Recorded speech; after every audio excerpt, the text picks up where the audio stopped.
Hi there, my name is Sean Wagner. I'm the Contents Manager at Health and Disaster Restoration, and we're here today. We're going to show you our fire line system and how we clean contents ultrasonically. Right now we got a job on the go. It's a fire job where there's been soot damage throughout the whole place.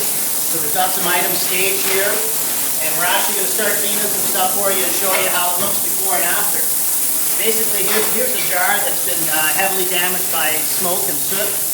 Here's a toaster. We can actually put that kind of stuff in there. You can see the soot right on it. And here's some plates. So there's three items that we can kind of show you. And we're just going to get some of this stuff in right away so it can clean while I'm getting things to you. Just going to put that whole toaster right in there.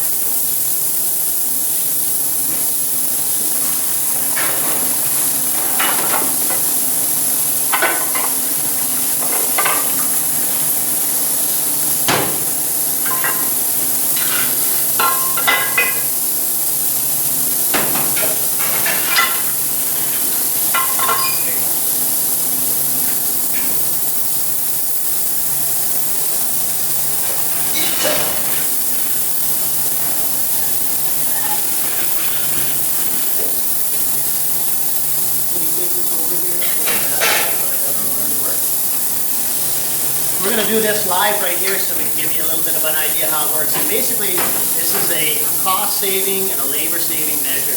We can do it a lot faster and a lot more cost-efficient doing it this way rather than watching everything individually one by one. And the results are actually quite impressive. It cleans very, very well.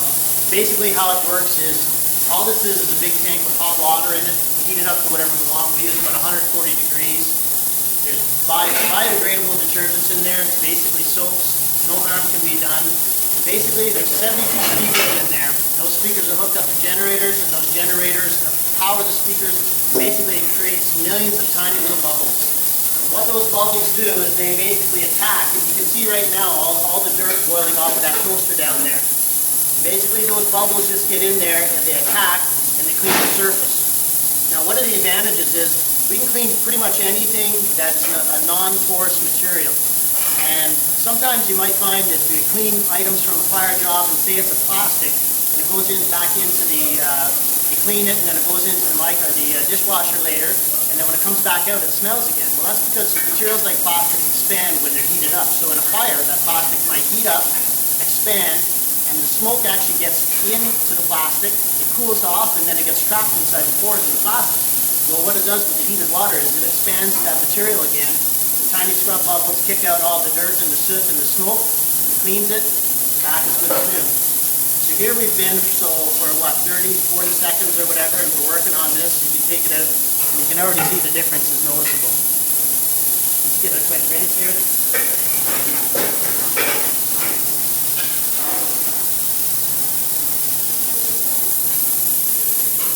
So, plain and simple.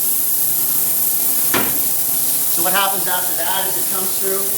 Basically, we've got our big rinse sinks here. We give it a good rinse. It comes through. It can then go into a dryer. The dryer stuff.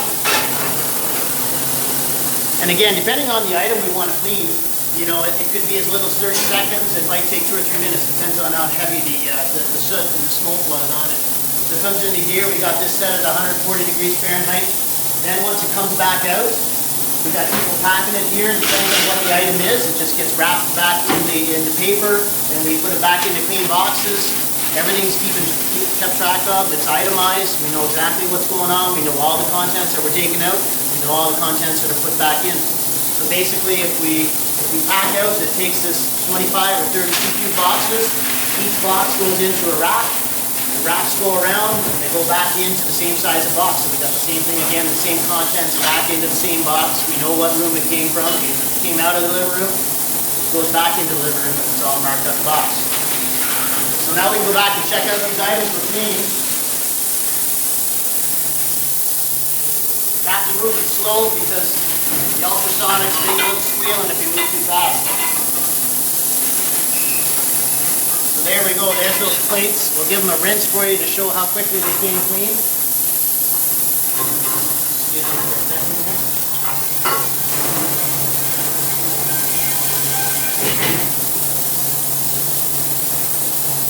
There you go, all the soot is gone. It's too easy. see how our toaster's making out. Something like a toaster takes a little bit longer, obviously. Basically how it works is, people are probably wondering how we can dunk electronics into the water.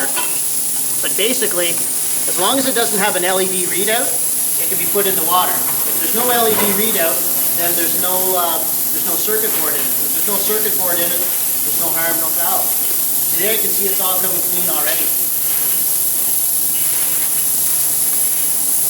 So we'll give this a rinse too, and then we can put it in the dryer. This takes a little bit of extra drying as well.